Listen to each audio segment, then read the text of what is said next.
So describe being taken out after the sentencing. Oh, yes. Actually, I wasn't taken out. I walked out. And you have to report back. They give you a date to come back after you're sentenced to go to jail. Yeah. You get to go home. I was out on bond or bail or on my own recognizance. I mean, I hadn't killed anyone, right? So I walked out, and a reporter came up and said, "How do you feel?" And I said, "Are you kidding me?"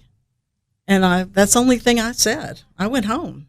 I think I went to Claudia Riley's house, curled up in a fetal position, and until she wouldn't let me anymore, which was probably about 3 hours later. She wanted me up and talking about it and working on it and processing it.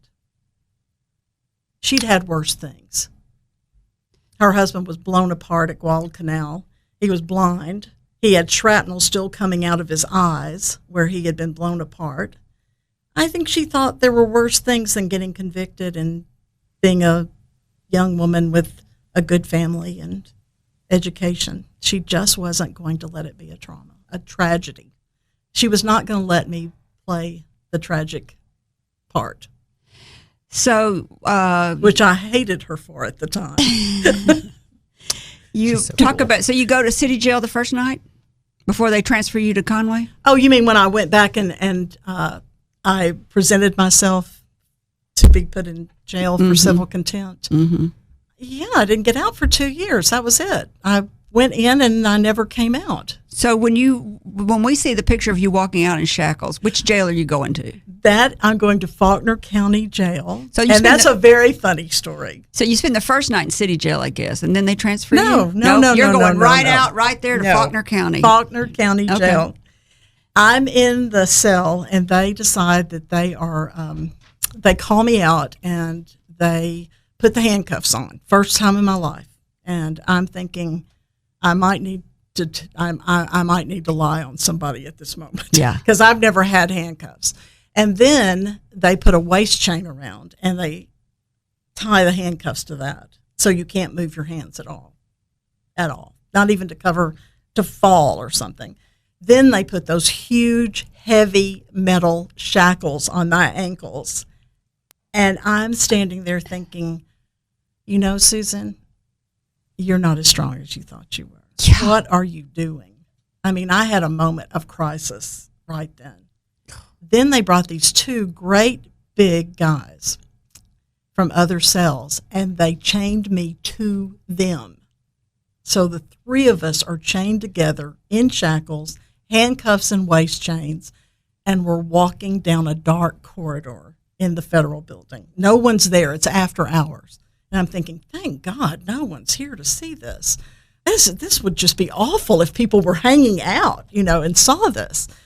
And all you can hear is cha-ching, cha-ching, cha-ching. You can hear the chains on the floor, like something out of Edgar Allan Poe. I get to the door. I'm the first in line, of course. Why? I don't know. The door opens. It's sunlight outside. It's dark in the building. And there are 1 billion people there with parabolic discs and vans. And as you say, satellites. God only knows how many people were. It looked like a sea of people taking pictures and screaming, Susan, Susan, hey, Susan, blah, blah, blah, Susan, blah. And the guy behind me says, God, a curse word, what the hell did you do? He didn't even know. No. And I started to smile. I thought that was kind of funny. What did I do? I don't, kill somebody? So I walked out to the van thinking, that's the funniest thing that's ever happened to me. This guy, who God knows what he's done, right? He's worried about what I've done. Who are you and what have you done? What the? So these poor guys are, their mothers get to see them in chains as well. We're all hoping that we're in the dark and we're going to get to jail without anyone seeing our ignominy, but God, that can't happen. They meant for that to happen. They set that up. They do it every time. It backfired on them, though, I think. Don't you? I don't think the world likes seeing someone that was in jail for civil contempt being tied to a bunch of people in chains and led out of a door. It did not look good public relations-wise. For my heart, I liked the guys. I talked to them in the van. They made me laugh. I got to jail and I was a human being. I was intact. My soul was intact. I was good. I was able to say a few kind words to them. They wanted to know if they were going to be in jail the rest of their lives. I asked them what they'd done. They were young. I got to, be nice to them. We were good. We got to jail and we were all helping one another. It was just the coolest. If I'd been by myself, I think I'd have probably broken down, knowing that my mom was going to see that picture. But anyway, it was a moment in time that let me see that I didn't have to play the tragic part, as Claudia would say. You're incredible. Sorry? I said, you're incredible. Oh. If you can kind of get through all of that and then get to jail and be like, all right, I'm still intact as a human, that's just... She's pretty incredible.